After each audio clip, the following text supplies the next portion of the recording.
হুজুর ইসলাম একবার দাঁড়িয়েছিলেন আর হঠাৎ করে হুজুর খুব ঠান্ডা নিঃশ্বাস নিতে শুরু করলেন। ঠান্ডা নিঃশ্বাস নিতে শুরু করলেন। সাহাবা জিজ্ঞাসা করলেন এবং মুশকি হাসি দিতে শুরু করলেন।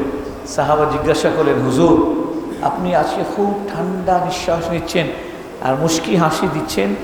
বললেন, হিন্দের দিক থেকে অর্থাৎ ভারতবর্ষের দিক থেকে আমি খুশবু পাচ্ছি, এখানে আমার আশেকদের সংখ্যা অনেক বেড়ে যাবে। এক সময় আমাদের আশেকদের সংখ্যা অনেক বাড়বে। খোদার কসম ইয়া রাসূলুল্লাহ, আপনাকে দেখিনি, আপনার সাহাবাকে দেখিনি, হযরত আবু বকর, সাইয়েদনা ওমর, হযরত উসমান, হযরত আলী, ইমামে হাসান, ইমামে হুসাইনকে দেখিনি, কিন্তু ইয়া রাসূলুল্লাহ আল্লাহ সাক্ষী, আল্লাহকে সাক্ষী রেখে আমরা বলতে পারি, আপনার জুতো মোবারকের জন্য যদি আমাদের জান দিতে হয় আমরা জান দিতে প্রস্তুত আছি।